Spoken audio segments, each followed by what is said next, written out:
అందరికీ నమస్తే ఫ్రెండ్స్. ఈ వీడియో వచ్చేసి ఫ్రూట్ కస్టర్డ్.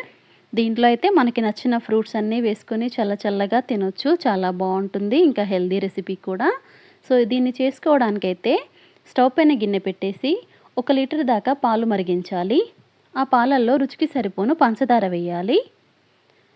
ఇంకా అవి మరుగుతూ ఉంటాయి. ఈలోపు ఒక బౌల్లో ఒక 4 టేబుల్ స్పూన్ల కస్టర్డ్ పౌడర్ తీసుకోవాలి.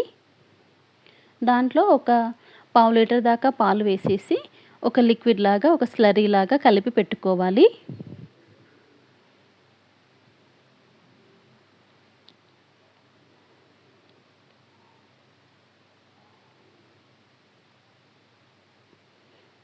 ఇప్పుడు పాలు మరుగుతున్నాయి కదా, ఈ పాలల్లో ఇందాక రెడీ చేసి పెట్టుకున్నాం కదా కస్టర్డ్ మిక్స్చరు, ఆ లిక్విడ్ని ఈ పాలల్లో వేయాలి.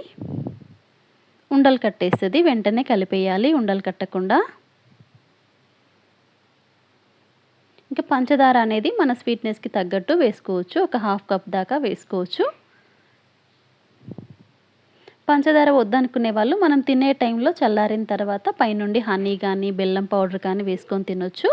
ఒకవేళ షుగర్ వద్దు అనుకునే వాళ్ళు. మామూలుగా అయితే రెగ్యులర్గా షుగర్ అయితే వేసుకుంటాం కదా ఈ రెసిపీలో. ఇంకా ఒక 2 నిమిషాలలా ఉడికించి స్టవ్ ఆఫ్ చేసేయాలి. ఇప్పుడు అది చల్లారుతూ ఉంటుంది కదా, ఈలోపు ఫ్రూట్స్ అన్నీ మనకు నచ్చిన ఫ్రూట్స్ అన్నీ కట్ చేసి పెట్టుకోవాలి. ఇక్కడైతే నేను కొంచెం సేమియా కూడా తీసుకున్నాను, ఉడికించిన సేమియాని. ప్లెయిన్దే, అందులో ఏమీ వేయలేదు, జస్ట్ వాటర్లో ఉడికించాను అంతే. ఇప్పుడు కస్టర్డ్ అయితే చల్లారిపోయింది. అది చల్లారుతున్నప్పుడు పైన మీగడలాగా కడుతుంటే అది కట్టకుండా కలుపుకుంటూ ఉండాలి. ఇంకా చల్లారిపోయి మంచిగా రూమ్ టెంపరేచర్కి వచ్చిన తర్వాత మనం కట్ చేసుకున్న ఫ్రూట్స్ అన్నీ ఇందులో వేసుకోవాలి. మీకు ఇష్టమైన ఫ్రూట్స్ వేసుకోవచ్చు. ఇంకా వాటర్ మిలన్ కానీ, సపోటా కానీ, కిస్మిస్, జీడిపప్పులు అలాంటివి కూడా వేసుకోవచ్చు, మన ఇష్టము. నేనైతే దానిమ్మ, అరటిపండు, డ్రాగన్ ఫ్రూటు, గ్రేప్స్ వేసాను. ఇంకా మీకు నచ్చితే యాపిల్ లాంటివి కూడా వేసుకోవచ్చు. కొంచెం సేమియా కూడా వేసాను. సేమియా అనేది ఆప్షనల్ అండి. గ్రేప్స్ని కూడా కొంచెం కట్ చేసి వేసాను, ఒక 2 పీసెస్ అలాగా కట్ చేసి వేసాను. ఇంకా దీన్ని ఫ్రిడ్జ్లో పెట్టేసుకొని కొంచెం చల్లబడ్డ తర్వాత తింటే చాలా బాగుంటుంది.